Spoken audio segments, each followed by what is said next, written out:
Hello বন্ধুরা, কেমন আছেন সবাই? আশা করি আপনারা সকলেই ভালো আছেন। তো আজকে আমি আপনাদের দেখাবো 3টে উলেন ক্রাফট, যেটা আমি একই পদ্ধতিতে করেছি। দেখুন, এখানে আমি 2টো প্লাস্টিকের স্টিক নিয়ে নিয়েছি এবং যেটা বাড়িতে ছিল আমার, এটা আমি কিনিনি। এবং দেখুন, স্টিক দুটো আমি প্লাস চিহ্নের আকারে আমি প্রথমে ধরে রেখেছি। দেখছেন মাঝে মধ্যে এটা বেঁকে যাচ্ছে, কিন্তু মানে জায়গা থেকে সরে আসছে, কিন্তু বন্ধুরা এমনভাবে ধরবেন যাতে করে জায়গা থেকে না সরে। মানে প্রথমেই বাঁধনটা এমন টাইটভাবে দেবেন যাতে মানে শক্তভাবে বাঁধনটা বসে যায়, আর এই স্টিক দুটোও যাতে না নড়ে। আমি প্রথমবারটা যাতে আপনারা একটু বুঝতে পারেন, ওই জন্য আমি স্পিড এটাতে বাড়াইনি, তারপর বাড়িয়ে দেবো। দেখুন, হ্যাঁ, এবার দেখুন ভালো করে এইটা ওই প্লাসের আকারেই দেখুন। যেহেতু মেন জায়গাটাই আমাকে আঙুল দিয়ে ধরে থাকতে হচ্ছে, ওই জন্য বোঝা যাচ্ছে না, কিন্তু মেন যেখানটা আপনার বাঁধনটা পড়ছে ওখানটায় আপনাকে কিন্তু ধরে রাখতে হবে প্রথম। ওই জন্য দেখুন, একটু মনোযোগ দিয়ে দেখুন, মানে সহজ জিনিসই আছে, একদম ইজি জিনিস, একদম দেখে আপনারা বুঝতে পারবেন।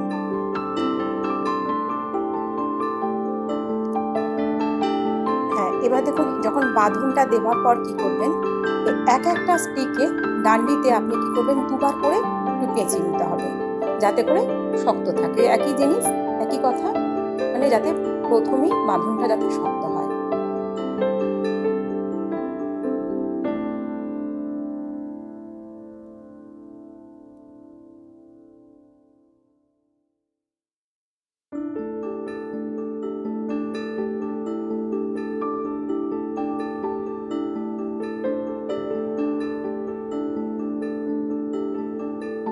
দেখুন, এখানে প্লাস্টিকের স্টিক নিয়েছি একটা কারণে, যেটা আমি তৈরি করছি সেক্ষেত্রে প্লাস্টিকের স্টিকটাই দরকার। আচ্ছা, এবার দেখুন, এবার একই প্রসেসে ঘোরাতে থাকবেন। আপনাকে উল যেমন ভাবে কিছু বোনা হয় না, যেমন আমরা একটা স্টিক থেকে একটা ডান্ডি থেকে অপর ডান্ডিতে একবার করে এবার দেখুন, আমার যখন উল শেষ হয়ে গেল তখন আমি আর একটা নতুন উল, মানে পিঙ্ক কালারের উলটা আমি জয়েন করলাম। এক্ষেত্রে আমাকে অবশ্যই গিফট দিতে হবে, এবং গিফট যেটা পড়বে সেটা নিয়ে চিন্তার ব্যাপার নেই, কেননা সেটা পিছনে আমাদের দেখবেন যখন আমরা উপর থেকে আবার উলটা টানবো তখন দেখবেন গিফটটা আপনা আপনি পিছন দিকে চলে গেছে।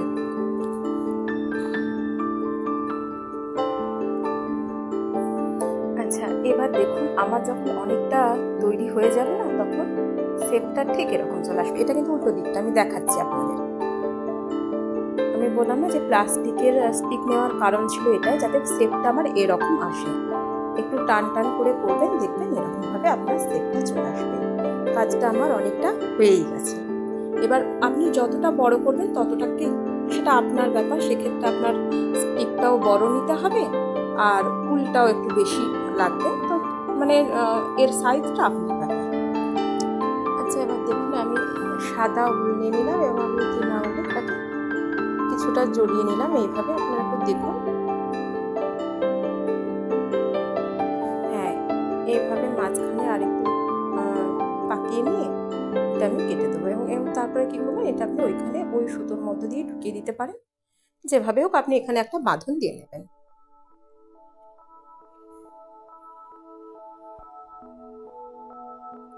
হ্যাঁ, এবার এটাকে মুখগুলোকে আপনি কাঁচি দিয়ে সুন্দর করে কেটে নেবেন।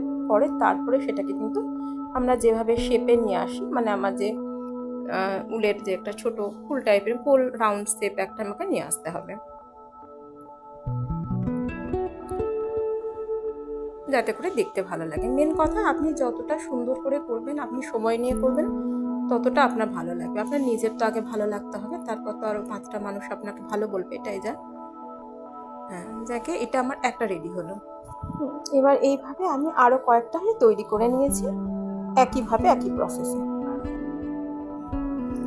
আচ্ছা, এবার ওইগুলো যে ছোট ফুলগুলো যে তৈরি করে নিলাম, এবার কি করব, গ্লুগান দিয়ে, মেন আমি এটা গ্লুগান আঠা ইউজ করছি। এইভাবে আমি ফুলগুলো একটা একটা করে আমাকে এইভাবে ধারে ধারে বসিয়ে দিতে হবে। কাজটা একটু ধৈর্য ধরে করবেন, কেননা উলটা তো অনেকবার কি হচ্ছে এর চাপে আবার একটা নেমে যাচ্ছে, তো একটু হালকা ধরে ধরে। আর একটা ব্যাপার, যেহেতু আমি গ্লুগান একটু চেপে ধরতেও প্রবলেম হচ্ছে, কারণ জিনিসটা গরম থাকে, ওই জন্য যদি আপনারা কোনোদিন এটা করেন বা এই ধরনের কিছু যদি ট্রাই করেন, তাহলে একটুখানি গ্লুগানটা গরম থাকে, এইটা একটা মেন প্রবলেম, একটু সাবধানতা অবলম্বন করতে হয়, এটাই যা। হ্যাঁ, এবারে দেখুন এইভাবে আমি কি করব, প্রত্যেকবার ওই গ্লুগান দিয়ে আমি ওই গ্লু দিয়ে আমি গ্লুগান নয়, মানে গ্লুগানের যে মেন স্টিকটা, গ্লুগান বলাটা ভুল হচ্ছে, ওই গ্লুর স্টিকটা, ওই গ্লু দিয়ে আমি আস্তে আস্তে এটা আমি চারদিকে একটা সাইজ বরাবর আমি আমার এই ফুলগুলো আমি এঁটে দেব।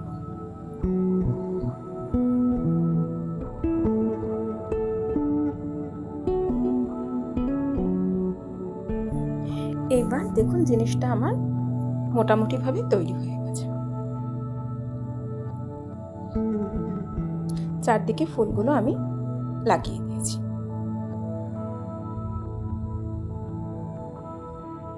এবার দেখুন আমি টোটাল 6টা উল নিয়ে নিয়েছি এবং উলগুলো প্রথমে আমি একসাথে নিয়ে গিট দিয়ে নিলাম। এরপর দেখুন সমান করে নিতে হবে। তারপরে আমরা যেভাবে বিনুনি তৈরি করি না, সেই বিনুনি করতে থাকলাম। 6টা উল দুটো দুটো করে নিয়ে আমি বিনুনি তৈরি করতে থাকলাম। জিনিসটা তৈরি হয়ে গেছে। এবার কি করব, আমি মাঝখান বরাবর সমান করে কেটে নেব।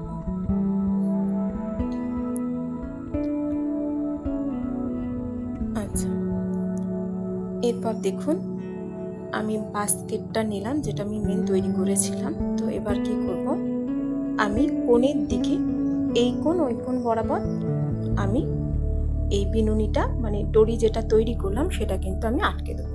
দেখুন একটু সাবধানে, বারবার বলছি একটু।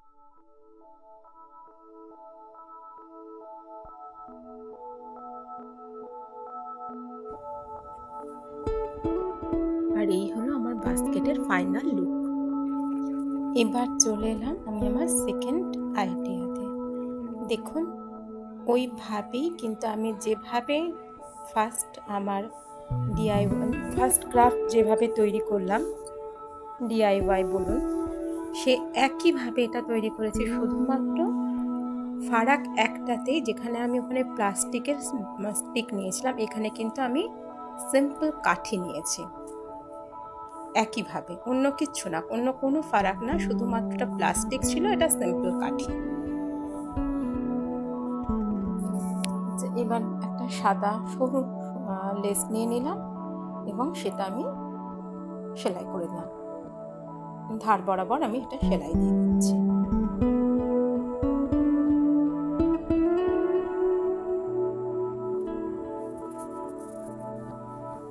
আর নিয়ে নিলাম আমার বাড়িতে থাকা এক টুকরো লেস।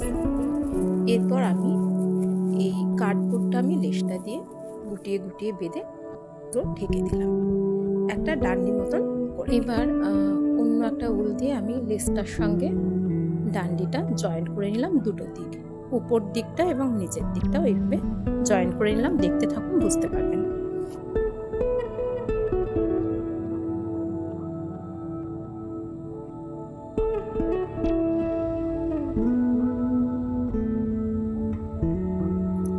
আর এটা হলো আমার সেকেন্ড আইটেমটির ফাইনাল লুক।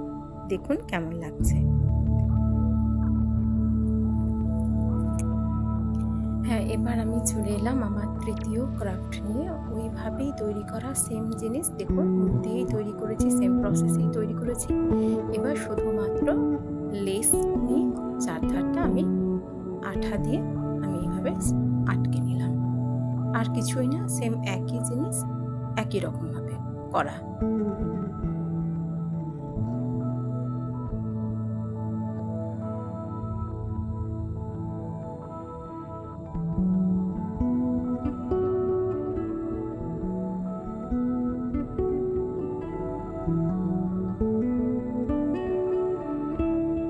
এবার কিছুই না, আমার ঘরে কিছু লটকান ছিল, ড্রেসে দেওয়ার জন্য, তো সেগুলো আমি ইউজ করিনি। এখন ওইগুলো নিয়েই আমি নিচে লটকান হিসেবে সুন্দরভাবে এটা আমি সেলাই করে দিলাম।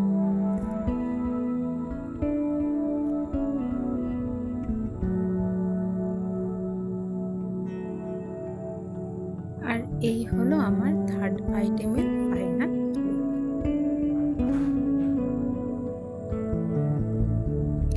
এই হলো আমার ছোট্ট উলেন বাস্কেট, ছোট্ট উলেন হাত পাখা। আমি 3টে প্রোডাক্ট আজ তৈরি করলাম। যদি আপনাদের ভালো লাগে বন্ধুরা, ছোট্ট একটা লাইক দেবেন আর আমার পাশে থাকবেন।